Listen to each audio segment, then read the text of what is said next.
بسم اللہ الرحمن الرحیم۔ التفریع الاول علی حکم الخاص،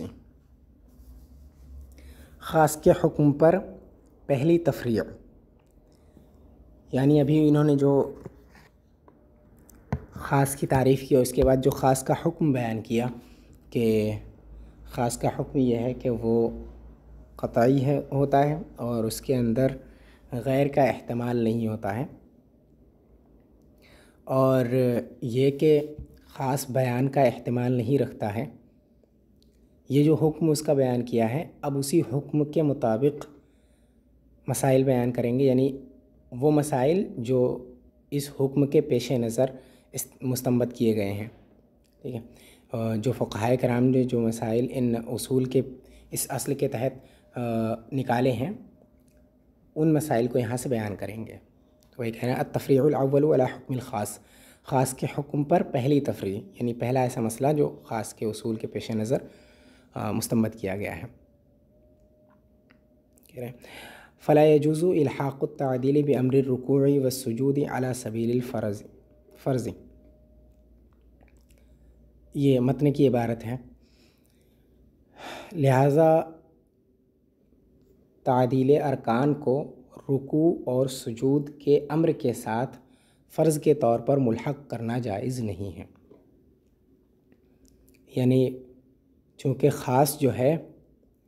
یہ بیان کو قبول نہیں کرتا ہے، اس وجہ سے جو رکوع اور سجود کا امر ہے، یعنی اللہ تبارک و تعالیٰ نے جو فرمایا ہے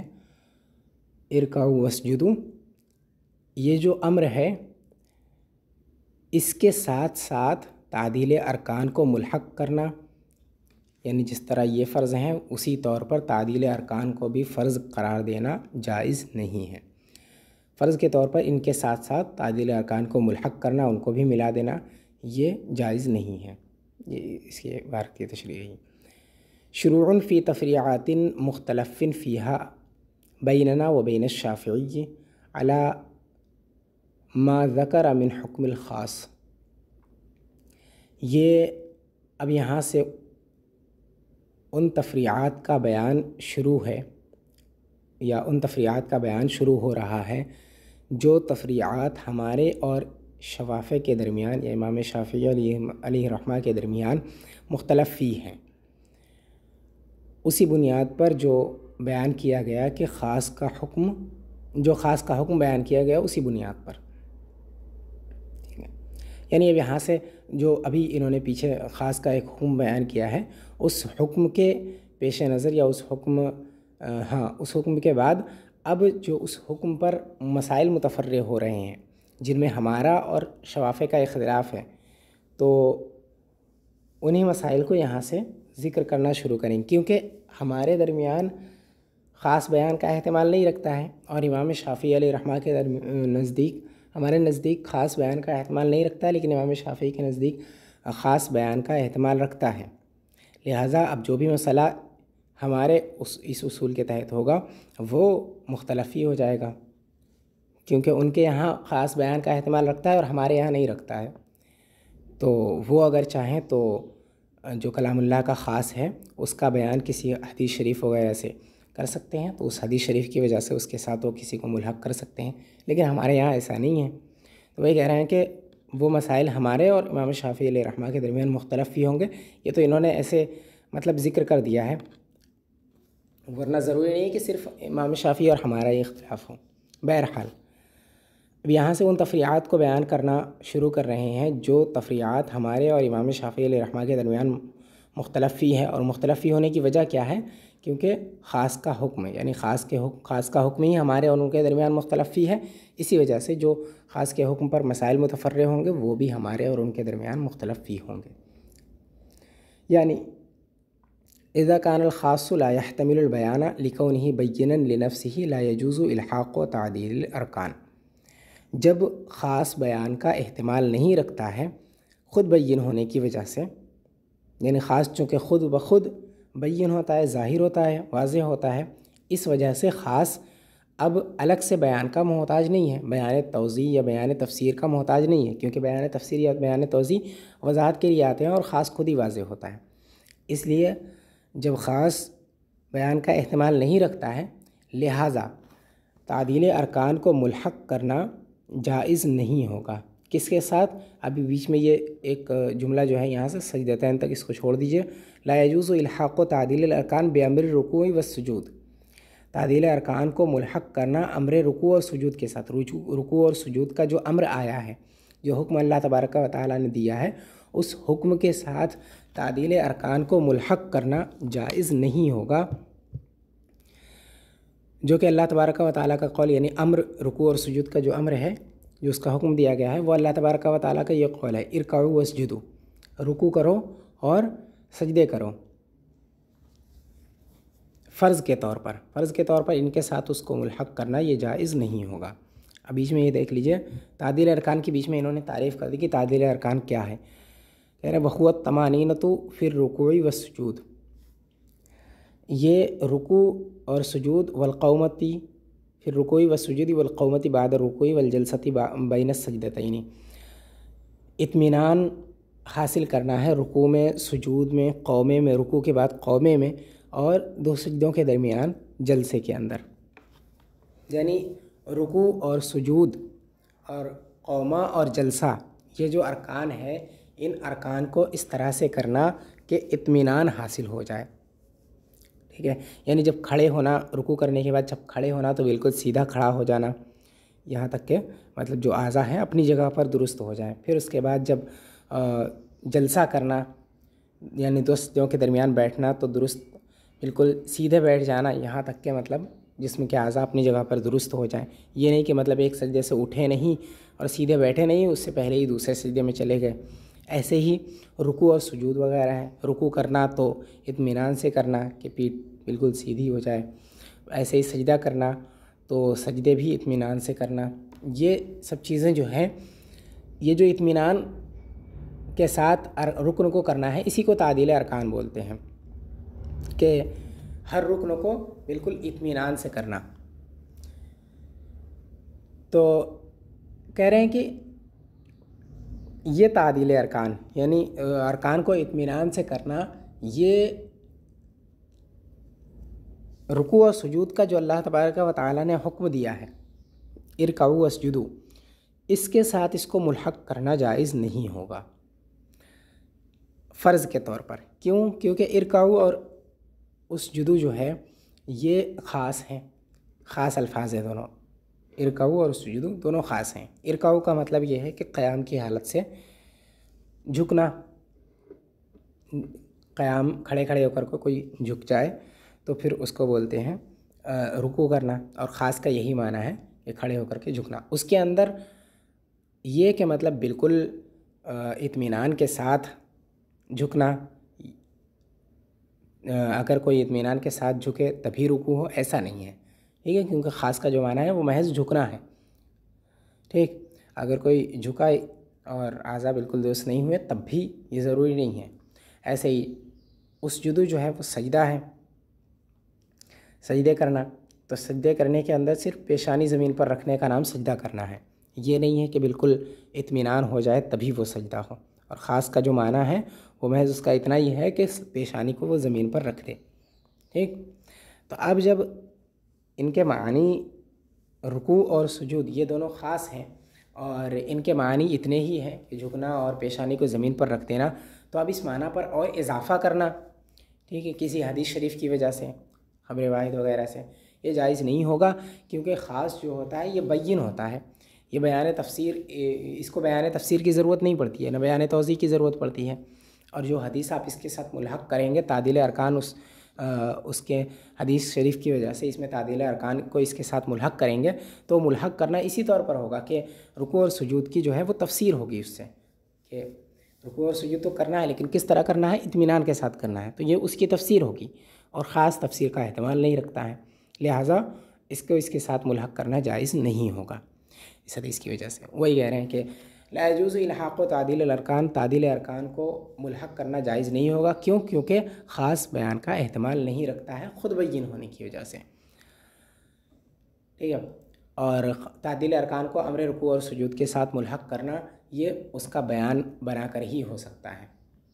وهو الطمأنینۃ فی الرکوع والسجود، تعدیل ارکان رکوع سجود، رکوع کے بعد قوما اور سجدوں کے درمیان جلسے کے اندر اطمینان کرنا ہے، اطمینان حاصل کرنا ہے، اطمینان کے ساتھ رکوع کرنا ہے، اطمینان کے ساتھ سجدہ کرنا ہے، اطمینان کے ساتھ قوما کرنا ہے رکوع کے بعد، اور اطمینان کے ساتھ دونوں سجدوں کے درمیان میں جلسہ کرنا ہے،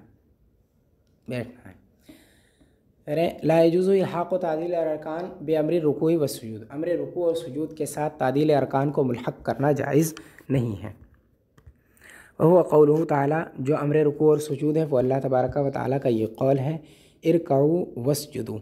رکوع کرو اور سجدے کرو، علی سبیل الفرض، فرض کے طور پر ان کے ساتھ ملحق کرنا جائز نہیں ہے۔ یہ تو بس انہوں نے مطلب یہ وضاحت کے طور پہ کہا ہے علی سبیل الفرض، ورنہ ملحق کرنے کا مطلب یہی ہوگا کہ ان کو ان کے ساتھ ملحق کیا ہے، تو اس کا مطلب یہی ہے کہ فرض کے طور پر ہی ملحق کیا ہے، کیونکہ ارکعوا واسجدوا سے جو رکوع اور سجدے کا جو حکم ثابت ہوتا ہے وہ فرضیت کا ہوتا ہے، لہذا ان کے ساتھ ملحق کیا تو فرض کے طور پر ہی ملحق ہوگا۔ کما الحقہ بہ ابو یوسف والشافعی رحمہم اللہ، جیسے کہ امام ابو یوسف اور امام شافعی علیہ رحمہ نے اس کو ملحق کیا ہے، یعنی امام شافعی اور امام ابو یوسف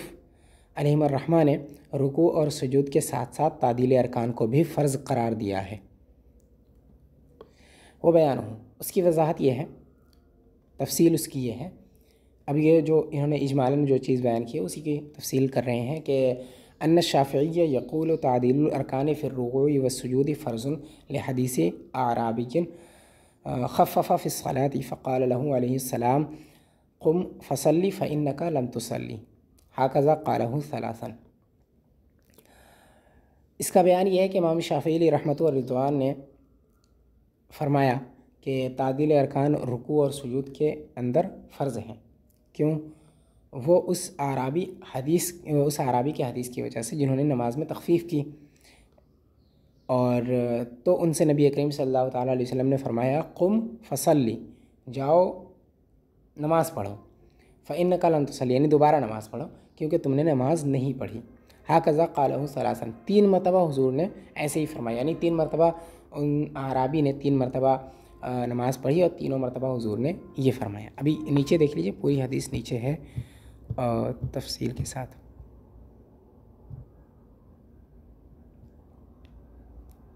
ہاں، عن ابی ہریرہ، یہاں سے کہ حضرت ابو ہریرہ رضی اللہ تعالیٰ عنہ سے مروی ہے کہ ان رجلا دخل المسجد ورسول اللہ صلی اللہ علیہ وسلم جالس فی ناحیۃ المسجد فصلی، ایک شخص مسجد نبوی شریف میں داخل ہوئے اور رسول اللہ صلی اللہ تعالیٰ علیہ وسلم مسجد کے ایک گوشے میں تشریف فرما تھے، فصلی، تو ان صحابی نے نماز ادا کی، ثم جاء فسلم علیہ، پھر نبی اکرم صلی اللہ تعالیٰ علیہ وسلم کے پاس حاضر ہوئے اور سلام عرض کیا، فقال له رسول اللہ صلی اللہ علیہ وسلم وعلیک السلام ارجع فصلی فإنک لم تصلی، رسول اللہ صلی اللہ علیہ وسلم نے ان کے سلام کا جواب دیا، کہا وعلیکم السلام، اور پھر اس کے بعد فرمایا ارجع فصلی فإنک لم تصلی، جاؤ دوبارہ نماز پڑھو کیونکہ تم نے نماز نہیں پڑھی، یعنی تمہاری نماز نہیں ہوئی، جاؤ اب دوبارہ نماز پڑھو۔ فرجع فصلی، وہ واپس گئے، پھر دوبارہ انہوں نے نماز پڑھی، ثم جاء فسلم، پھر آئے، پھر سلام کیا، فقال وعلیک السلام ارجع فصلی فإنک لم تصلی، پھر وہ آئے اور سلام کیا تو حضور نے پھر وہی فرمایا کہ ارجع فصلی فإنک لم تصلی، سلام کا جواب دینے کے بعد، فقال فی الثالثۃ او التی بعدها، تیسری مرتبہ میں یا تیسری مرتبہ کے بعد، یعنی چوتھی مرتبہ میں، یعنی جب 2 مرتبہ ہو گیا تو پھر تیسری مرتبہ میں انہوں نے حضور سے یہ عرض کیا، یا پھر تیسری کے بعد چوتھی مرتبہ میں یہ عرض کیا، علمنی یا رسول اللہ، یا رسول اللہ صلی اللہ تعالیٰ علیہ وسلم مجھے بتائیے کہ کس طرح سے نماز ادا کرنی ہے۔ فقال اذا قمت فی الصلاة فاسبغ الوضوء ثم استقبل القبلة فکبر، جب تم نماز کے لیے کھڑے ہو تو اچھی طرح وضو کرو، پھر استقبال قبلہ کرو، قبلے کی طرف رخ کرو، پھر اس کے بعد تکبیر کہو، اللہ اکبر کہو،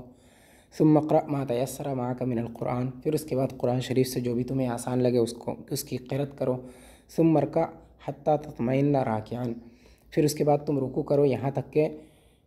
اطمینان کے ساتھ رکوع کر چکو، ثم ارفع حتی تستوی قائما، پھر اس کے بعد رکوع سے سر اٹھاؤ یہاں تک کہ تم بالکل سیدھے کھڑے ہو جاؤ. ثم اسجد حتی تطمئن ساجدا، پھر سجدہ کرو یہاں تک کہ تم اطمینان کے ساتھ سجدہ کر لو، سجدے میں مطمئن ہو جاؤ. ثم ارفع حتی تطمئن جالسا، پھر سجدے سے سر کو اٹھاؤ یہاں تک کہ تم اطمینان کے ساتھ بیٹھ جاؤ. ثم اسجد حتی تطمئن ساجدا، پھر اس کے بعد پھر سجدہ کرو یہاں تک کہ تم اطمینان کے ساتھ سجدہ کر لو. ثم ارفع حتی تستوی قائما، پھر سجدے سے سر کو اٹھاؤ یہاں تک کہ تم بالکل سیدھے ہو جاؤ. افعل ذلک فی صلاتک کلھا، یہ تم اپنی پوری نماز کے اندر کرو، یعنی اطمینان کی طرف اس سے ارادہ تھا کہ اطمینان کو جو ہے پوری نماز کرو، یعنی پوری نماز کو اطمینان سے پڑھو. ٹھیک. اب یہ جن لوگوں نے مطلب یہ کہا ہے کہ تعدیل ارکان فرض ہیں، وہ یہ کہتے ہیں کہ تعدیل ارکان جو ہے وہ اس حدیث کی وجہ سے فرض ہے. کیوں؟ کیونکہ اس حدیث کے اندر ان صحابی نے نماز تو پڑھ لی تھی. ٹھیک. نماز پڑھنے کے بعد رسول اللہ صلی اللہ تعالیٰ علیہ وسلم نے یہ فرمایا ارجع فصلی فإنک لم تصلی، تم نے نماز نہیں پڑھی، یعنی جو نماز گویا تم نے پڑھی ہے وہ نماز ہوئی ہی نہیں ہے، وہ نماز کالعدم ہے. ٹھیک ہے، وہ ایسے ہی ہے جیسے تم نے نہیں پڑھی، تمہارا پڑھنا نہ پڑھنا برابر ہے. اور پڑھنا نہ پڑھنا برابر نہ ہونے کا مطلب وہی ہے کہ وہ کالعدم ہے. اور کالعدم ہونے کا مطلب، اور کالعدم نماز کالعدم تبھی ہوتی ہے جب اس کا کوئی فرض چھوٹ جائے، اس کا کوئی رکن چھوٹ جائے. ٹھیک. نماز کا کوئی فرض جب چھوٹے گا تبھی نماز بالکل فاسد ہو جائے گی. اور اگر کوئی واجب چھوٹے گا تو واجب کے چھوٹنے سے نماز کالعدم نہیں ہوتی ہے بلکہ اس کا دہرانا واجب ہو جاتا ہے. ٹھیک ہے. تو چونکہ یہاں تعدیل ارکان کو چھوڑنے کی وجہ سے اللہ کے رسول صلی اللہ تعالیٰ علیہ وسلم نے انہیں نماز دہرانے کا حکم دیا اور یہ بھی کہا فإنک لم تصلی، تم نے نماز نہیں پڑھی. تو یہ قول حضور صلی اللہ تعالیٰ علیہ وسلم کا، یہ فرمان، یہ دلالت کر رہا ہے اس بات پر کہ تعدیل ارکان جو ہے نماز کے اندر فرض ہے، ورنہ وہ نماز کی نفی نہ کرتے. ٹھیک. تو جب ایسا ہے تو پھر اس حدیث سے یہ ثابت ہوا کہ تعدیل ارکان فرض ہے، لہٰذا ارکعوا اور اسجدوا کے ساتھ اس کو امام شافعی اور امام ابو یوسف علیہ الرحمہ نے اس کی تفسیر اس حدیث کو بنایا اور اس کو اس کے ساتھ ملحق کر دیا، اور یہ کہا کہ جس طرح رکوع اور سجود کرنا فرض ہے اسی طرح سے تعدیل ارکان بھی نماز کے اندر فرض ہیں اس حدیث کی وجہ سے. یہ تو ان کا استدلال تھا. ہمارا استدلال کیا ہے اس کو یہاں سے اب بیان کر رہے ہیں کہ ہم یہ کہتے ہیں کہ ان قولہ تعالی ورکعوا واسجدوا خاص وضع لمعنی معلوم، اللہ تبارک و تعالیٰ کا فرمان ارکعوا اور اسجدوا، ارکعوا واسجدوا، یہ ایک خاص ہے، یعنی یہ دونوں الفاظ خاص ہیں اور اللہ تبارک و تعالیٰ کا یہ پورا کلام ہی خاص ہے. وضع لمعنی معلوم، ایک خاص معنی کے لیے اس کی وضع ہوئی ہے. لأن الرکوع هو الانحناء عن القیام، کیونکہ رکوع قیام کی حالت میں جھکنا ہے، قیام کی حالت سے جھکنا، یعنی قیام کی حالت کو چھوڑ کر کے پھر جھک جانا. یہ والسجود ہوا وضع الجبہۃ الارض، اور سجود پیشانی کو زمین پر رکھنا ہے. یہ خاص معنی ہیں ان کے ارکعوا اور اسجدوا کے، لہٰذا یہ ارکعوا اور اسجدوا ہے، اسجدوا جو ہے اسی پر دلالت کریں گے. ارکعوا کا مطلب یہ ہوگا کہ جھک جاؤ اور اسجدوا کا مطلب یہ ہوگا کہ پیشانی کو زمین پر رکھو. ٹھیک، یعنی قیام سے جھکنے کی طرف منتقل ہو جاؤ، اور سجود کا مطلب یہ ہوگا کہ پیشانی کو اپنی زمین پر رکھ دو. ٹھیک. والخاص لا يحتمل البیان، اور چونکہ یہ اپنا معنی خود بتاتے ہیں، بالکل واضح ہوتے ہیں معنی بتانے میں، تو اب انہیں بیان کی ضرورت نہیں ہوتی ہے. والخاص لا يحتمل البیان، اور چونکہ خاص بیان کا احتمال نہیں رکھتا ہے، حتیٰ یقال، یہاں تک کہ یہ کہا جائے ان الحدیث لحق بیانا للنص المطلق، کہ حدیث نص مطلق کا بیان ہو کر کے اس سے ملحق ہوگا. مطلب یہ ہے کہ خاص بیان کا احتمال ہی نہیں رکھتا ہے، تو یہ کہاں سے کہا جا سکتا ہے کہ حدیث جو ہے اس نص مطلق کا بیان بن کر کے اس کے ساتھ ملحق ہے. ٹھیک ہے. حدیث کی وجہ سے اس پر زیادتی بئی معنی کرنا کہ یہ اس نص مطلق کے ساتھ ملحق ہے اور یہ اس کا بیان ہے، بیان بن کر کے اس سے ملحق ہے، کیونکہ بیان کا اس میں احتمال ہی نہیں ہے، لہٰذا یہ اس کا بیان نہیں بن سکتا. نص مطلق یعنی یہی اللہ تبارک و تعالیٰ کا یہ فرمان. تو جب یہ بیان کا احتمال نہیں رکھتا ہے تو اس حدیث کو اس کے لیے بیان قرار دینا اور یہ کہنا کہ یہ نص مطلق کے ساتھ ملحق ہے بیان ہو کر کے، یہ بھی درست نہیں ہے، ٹھیک۔ والخاص لا يحتمل البیان، اور خاص بیان کا احتمال نہیں رکھتا ہے، حتی یقال ان الحدیث لحق بیانا للنص المطلق، چہ جائے کہ یہ کہا جائے کہ حدیث نص مطلق کا بیان ہو کر کے ملحق ہے اس کے ساتھ۔ فلا یکون الا نسخا، اب جب بیان نہیں بن سکتا ہے اس کا، ٹھیک ہے، اور اس کے باوجود اس حدیث سے اس پر اگر زیادتی کریں کلام اللہ پر، تو وہ پھر اس کے بعد یا تو وہ نسخ ہو جائے گا پھر، ٹھیک، یعنی بیان تفسیر ہو نہیں سکتا ہے کیونکہ اس کا احتمال نہیں ہے۔ اب جب بیان تفسیر نہیں ہو سکتا ہے اور یہاں واضح ہے کہ بیان توکید یعنی بیان تقریر اور بیان تاکید ہے نہیں، ٹھیک ہے، تو اب تیسری چیز جو ہے وہ بچی بیان تبدیل، جس کو نسخ کہتے ہیں۔ تو اب کہہ رہے ہیں بیان توضیح یا بیان تغییر اور بیان تقریر نہیں ہے، تو پھر یہ بیان تبدیل ہوگا، اور بیان تبدیل یعنی نسخ ہوگا، اور نسخ بھی یہ نہیں ہو سکتا، اس کی بھی نفی کریں، فلا یکون الا نسخا وهو لا يجوز بخبر الواحد، تو یہ نسخ ہی ہو سکتا ہے اور وہ بھی جائز نہیں خبر واحد کے ذریعے سے۔ جائز کیوں نہیں ہے؟ مطلب یہ ہے کہ کہہ رہے ہیں کہ خبر واحد کے ذریعے سے کلام اللہ کا نسخ جائز نہیں ہے، نص مطلق کا نسخ جائز نہیں ہے۔ جو احادیث کی قسمیں ہیں خبر واحد اور مشہور اور متواتر، تو ان میں سے جو خبر واحد ہے اس سے کلام اللہ کا نسخ ہونا جائز نہیں ہے، اس کو منسوخ قرار دینا، اس حدیث خبر واحد سے کلام اللہ کو منسوخ قرار دینا یا اس کے کسی خاص کلام کو منسوخ قرار دینا خبر واحد کی وجہ سے جائز نہیں ہے۔ وہی کہہ رہے ہیں کہ چونکہ بیان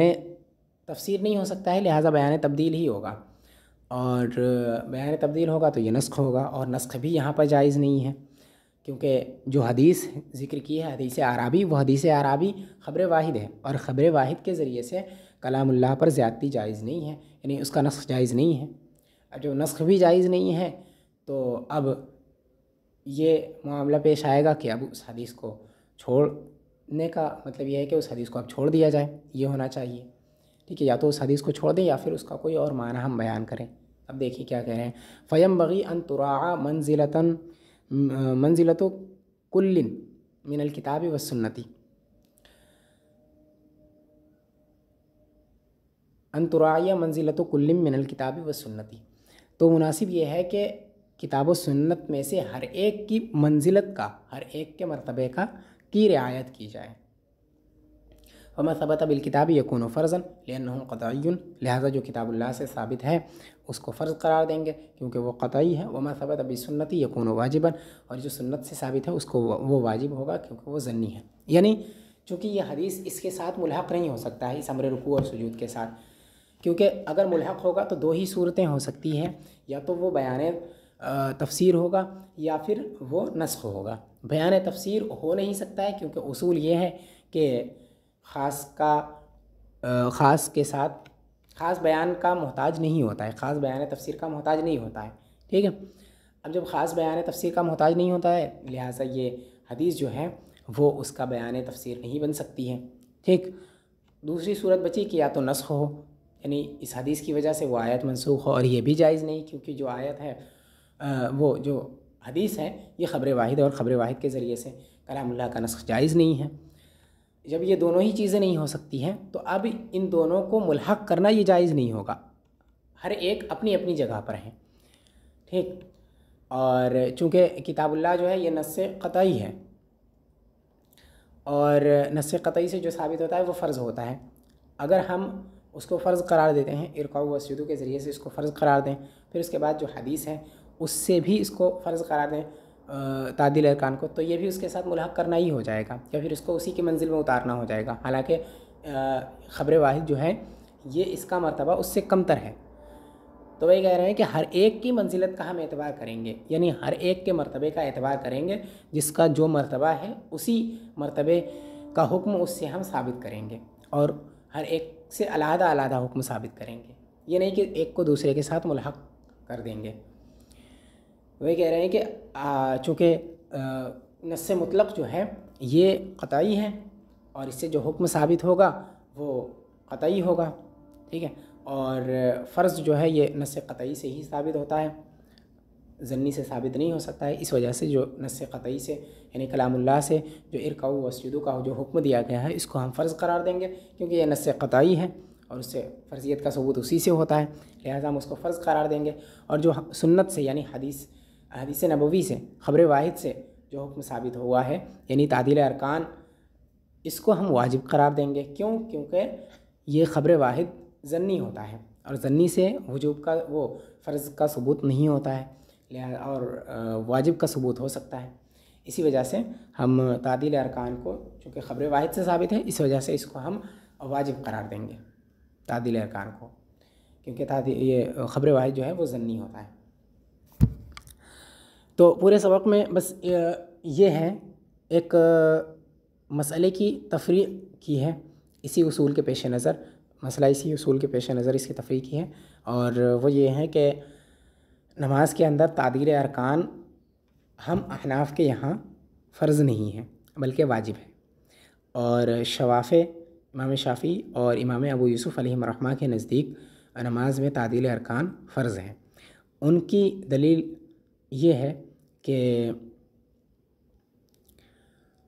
حدیث اعرابی یعنی ایک شخص آئے رسول اللہ صلی اللہ تعالیٰ علیہ وسلم مسجد نبوی شریف میں تشریف فرما تھے. وہ شخص آئے اور انہوں نے نماز ادا کی اور نماز کو جو ہے اطمینان سے ادا نہیں کیا، یعنی تعدیل ارکان کی رعایت نہیں کی. پھر وہ حضور کی خدمت میں حاضر ہوئے، سلام عرض کیا. اس کے بعد حضور نے جواب دے کر کے یہ ارشاد فرمایا کہ تم جاؤ دوبارہ نماز پڑھو کیونکہ تم نے نماز نہیں پڑھی، یعنی ان کے نماز کی نفی کر دی. اب جب نماز کی نفی کر دی تو گویا نماز کو کالعدم قرار دیا، اور نماز کالعدم تبھی ہو سکتی ہے جب اس کا کوئی فرض چھوٹا ہو، ٹھیک ہے. جب فرض چھوٹے گا تبھی نماز کالعدم ہوگی، ورنہ وہ نماز اس سے فرضیت تو کم از کم ساقط ہو جاتی ہے، ٹھیک ہے، اگرچہ اس کا دہرانا واجب ہوتا ہے. اس سے ثابت ہوا کہ تعدیل ارکان جو ہے یعنی حضور کا ارادہ بھی اس سے اسی طرف تھا، تعدیل ارکان کی طرف، کہ اس نے اطمینان سے نہیں پڑھی تھی، تعدیل ارکان نہیں کیا تھا، اس لیے رسول اللہ صلی اللہ علیہ وسلم نے انہیں حکم دیا نماز کو دہرانے کا. لہٰذا اس سے یہ ثابت ہوا کہ تعدیل ارکان نماز کے اندر فرض ہے. تو اس حدیث کی وجہ سے انہوں نے کہا کہ جو ارکعوا واسجدوا کا حکم ہے اس کی تفسیر یہ حدیث کر رہی ہے، ٹھیک. اور ان کے یہاں چونکہ خاص جو ہے وہ بیان تفسیر کا احتمال رکھتا ہے، لہٰذا ان کے یہاں کوئی دشواری نہیں ہے، یہ حدیث جو ہے اس کا بیان بن سکتی ہے. اس وجہ سے انہوں نے ایسا کہا کہ تعدیل ارکان اس کے اندر فرض ہیں، اور رکوع اور سجود کے اندر بھی تعدیل ارکان فرض ہیں، کیونکہ اللہ تبارک و تعالیٰ نے رکوع اور سجود کا حکم دیا اور اس حدیث سے ان کے اندر تعدیل ارکان ثابت ہوا ہے، ٹھیک ہے، رکوع اور سجود کے اندر، اور یہ حدیث اس کا بیان بن سکتی ہے. لہٰذا یہ اس کا بیان بنے گی، اور رکوع اور سجود کی تفصیل یہ ہوگی کہ اطمینان کے ساتھ رکوع اور سجود کرو، ٹھیک ہے. یہ ان کا استدلال ہو گیا. ہمارا استدلال ہم اس سلسلے میں یہ کہتے ہیں کہ اس حدیث کی وجہ سے کلام اللہ کی تفسیر اس حدیث سے کرنا، اس کو اس امر رکوع اور سجود کا مفسر قرار دینا، ایک جو اللہ تبارک و تعالیٰ نے ارکعوا واسجدوا سے حکم دیا ہے، اس کی تفسیر اس حدیث سے کرنا اور بیان تفسیر قرار دینا، اس کو یہ درست نہیں ہے، کیونکہ ہمارے یہاں بیان تفسیر کا احتمال خاص نہیں رکھتا ہے. ارکعوا واسجدوا خاص ہیں اور ان کا ایک خاص معنی ہے، اس خاص معنی پر دلالت کریں گے اور بیان تفسیر کا احتمال نہیں رکھیں گے، ٹھیک. لہٰذا یہ حدیث اس کا بیان تفسیر نہیں بن سکتی ہے. اب جب بیان تفسیر نہیں بن سکتی ہے تو اب یہ ہو سکتا ہے کہ چونکہ اس حدیث کی وجہ سے اب یا تو اس کا حکم چھوڑ دیا جائے، یعنی کلام اللہ کا جو حکم ہے اور اس کو چھوڑ دیا جائے گا، تو اس کا مطلب یہی ہوگا کہ اس حدیث کی وجہ سے اس کو منسوخ قرار دیا ہے. تو نسخ ہی ہو سکتا ہے یہاں پر اس کے علاوہ، اور نسخ بھی جائز نہیں ہے، کیونکہ نسخ جو ہے وہ خبر واحد کے ذریعے سے جائز نہیں ہے. کلام اللہ کا نسخ خبر واحد سے جائز نہیں ہے. لہٰذا جب خبر واحد سے کلام اللہ کا نسخ جائز نہیں ہے تو اور یہ حدیث جو ہے وہ خبر واحد ہے، لہٰذا نسخ بھی یہاں پر نہیں ہو سکتا ہے. اب یہاں پر یہ بچنے کی صورت اور جو دونوں کے درمیان تطبیق کی صورت نکلے گی وہ یہی نکلے گی کہ ہم ہر ایک کو ان کے اپنے مقام پر اور اپنے مرتبے کے اعتبار سے ہر ایک سے ہم اس کا حکم ثابت کریں گے، اور جس کا جو مرتبہ ہے اسی پر اس کو محمول کریں گے اور اسی درجے کا اس سے حکم ہم ثابت کریں گے. تو کلام اللہ چونکہ قطعی ہے، اس وجہ سے اس سے جو ثابت ہوگا اس کو ہم فرض قرار دیں گے، کیونکہ فرض کا ثبوت قطعی سے ہی ہوتا ہے، اور حدیث شریف چونکہ خبر واحد ہے اور وہ ظنی ہوتا ہے، اس وجہ سے اس سے جو ثابت یعنی تعدیل ارکان جو اس سے ثابت ہے اس کو ہم واجب قرار دیں گے، کیونکہ وہ ظنی ہے اور ظنی سے فرض کا ثبوت نہیں ہوتا ہے، واجب کا ثبوت ہوتا ہے۔ لہٰذا نماز کے اندر رکوع اور سجود تو فرض ہیں، لیکن تعدیل ارکان یہ واجب ہیں، فرض نہیں۔